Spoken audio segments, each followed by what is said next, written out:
心が元気になる美容健康雑学。更年期の体臭、ちゃんと洗っているのに匂う人がやっている NG 習慣と、いい匂いの人の秘密。ちゃんとお風呂に入っているのになんとなく自分の匂いが気になる。朝起きた時枕の匂いが以前と違う気がする。脇や首周りの汗の匂いが若い頃とは変わってきた気がする。そんな方少なくないんです。ところが多くの方が匂いの出やすい場所を思っているのとは少し違うんです。今日はその意外な事実も含めて更年期の匂いが変わる本当の原因と今日からできる対策の秘訣を分かりやすくお伝えしていきます。やってしまいがちな NG な習慣と清潔感のある人が実際にやっている見直しポイント、ケアの優先順位がはっきり分かります。デリケートゾーンの匂いケアについてはまた別の動画で詳しくお話ししようと思っています。そしてこの後とても重要なお話をします。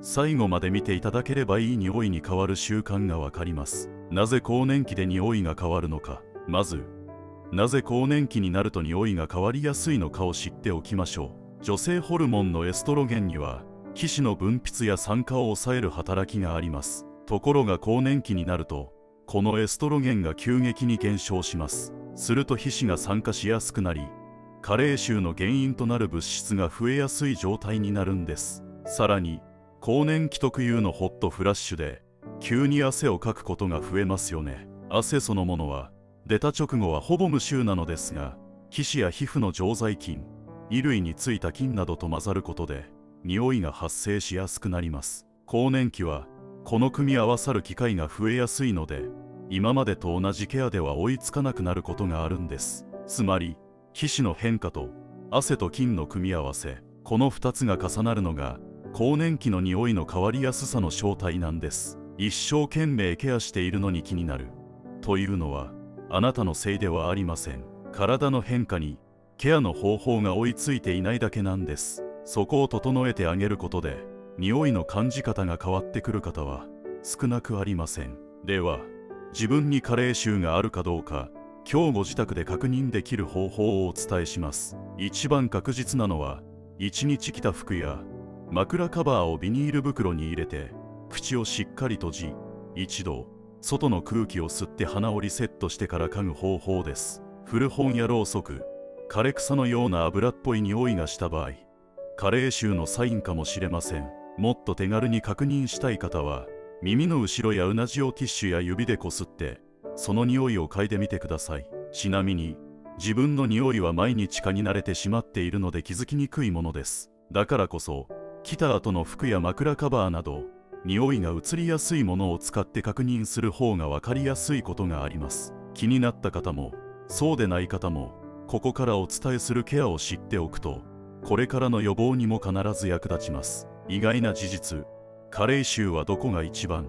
ここで一つ意外な事実をお伝えします。加齢臭というと耳の後ろを思い浮かべる方が多いのですが、実は頭皮もとても重要なポイントなんです。頭皮は皮脂の分泌が多く匂いの発生源になりやすい場所、耳周りや首の後ろと合わせて頭皮ケアも意識してみてください。この事実を知っておくだけでケアの優先順位が変わってきます。ではここからが本題です。まず前半は悪気なくやってしまっている NG な習慣を3つお伝えします。 NG 習慣その1、体をゴシゴシ強く洗いすぎている。匂いが気になるとつい強く洗いたくなりますよね。でも洗いすぎは肌を乾燥させてしまいかえって肌環境を乱すことがあります。体臭ケアは落としすぎることより優しく清潔を保つことが大切です。泡立てたボディーソープで優しく撫でるように洗うのが正解です。特に頭皮、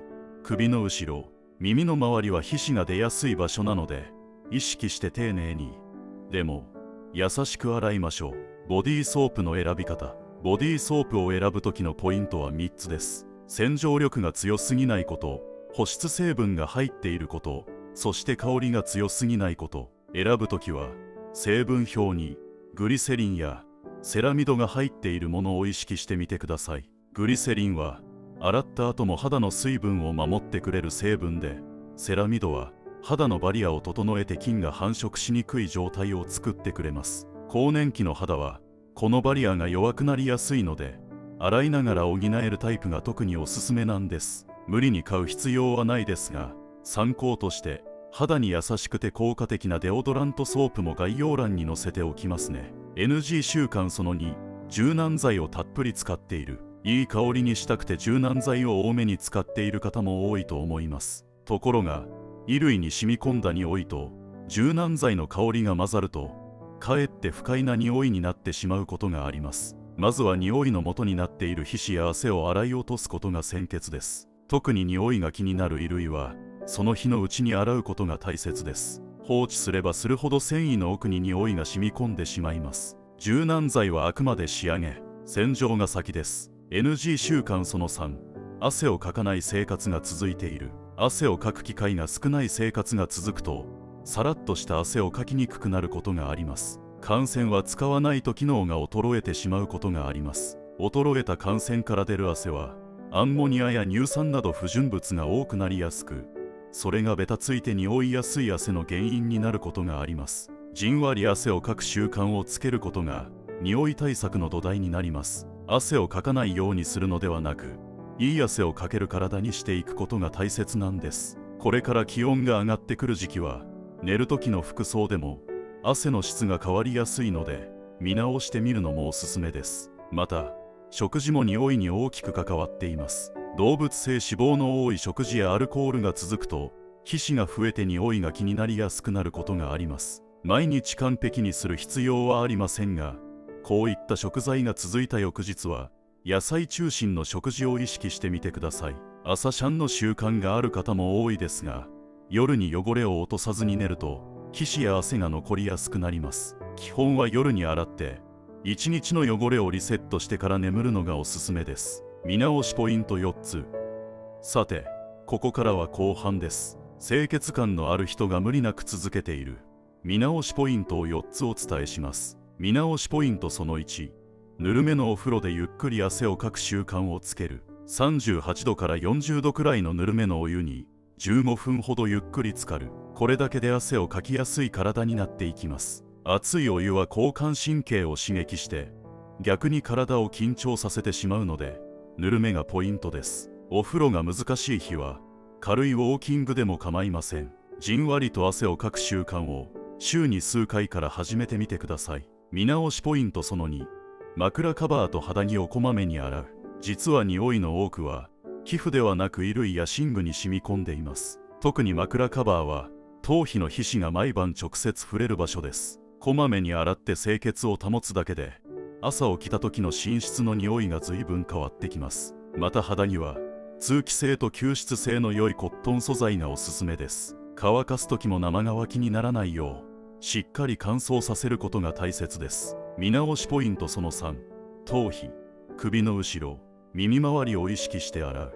先ほどお伝えした通り、頭皮は加齢臭が発生しやすい大切な場所です。シャンプーの前に38度前後のお湯で1分ほどしっかり夜洗いすること。お湯だけでも汚れの多くが落ちると言われています。その後泡立てて指の腹で優しく洗いましょう。そしてすすぎは丁寧に。特に耳の後ろ、襟足、生え際はすすぎのコシが多い場所です。シャンプーが残ると残った成分が雑菌の餌になって匂いの原因になることがあります。すすぎ終わったと感じてからさらに30秒ほど流すのがコツです。洗い終わったら生乾きを防ぐためにドライヤーでしっかり乾かしましょう。首の後ろや耳周りも泡をのせて優しくなじませるように洗ってみてください。ここを意識するだけでかなり違いを感じる方が多いです。見直しポイントその4、水分をこまめに補給する。水分が不足すると体の中の巡りが滞りやすくなり、汗の匂いが気になりやすくなることもあります。更年期はホットフラッシュで汗をかきやすい分、気づかないうちに水分が足りていないことも多いんです。汗をかきたくないからと水分を控えてしまうとかえって匂いが気になりやすくなることもあります。常温か温かいお水やお茶を1日を通してこまめに飲む習慣をつけてみてください。見直しポイントその5、睡眠とストレスを整える。これは少し遠回りに聞こえるかもしれませんが、実は大切なポイントです。睡眠不足やストレスが続くと体の中で活性酸素が増えやすくなると言われています。活性酸素は皮脂の状態に影響することがあり、匂いが気になりやすくなることもあります。さらに私たちが眠っている間には成長ホルモンが分泌されて頭皮を含む肌の細胞を修復してくれています。睡眠不足が続くとこの修復が追いつかなくなり、皮脂バランスが崩れて匂いが出やすくなることがあるんです。最後に1点だけ補足です。急に匂いが強くなった、酸っぱいような匂いが気になる、デリケートゾーンの匂いや違和感が続く、そういった場合は体からのサインかもしれません。婦人科や皮膚科に気軽に相談してみてくださいね。今日お伝えした見直しポイント、全部一度にやる必要はありません。まず一つ、できそうなことから今日始めてみてください。更年期の体の変化は正しく知ってケアしていくことで少しずつ変化を感じやすくなります。今後も更年期女性の悩み解消する動画を配信していくので、ぜひ登録していただけたら嬉しいです。ご視聴ありがとうございました。免責事項、この動画は一般的な健康情報を雑学としてお伝えするものです。医学的診断、治療を目的としたものではありません。気になる症状がある方は必ず医療機関にご相談ください。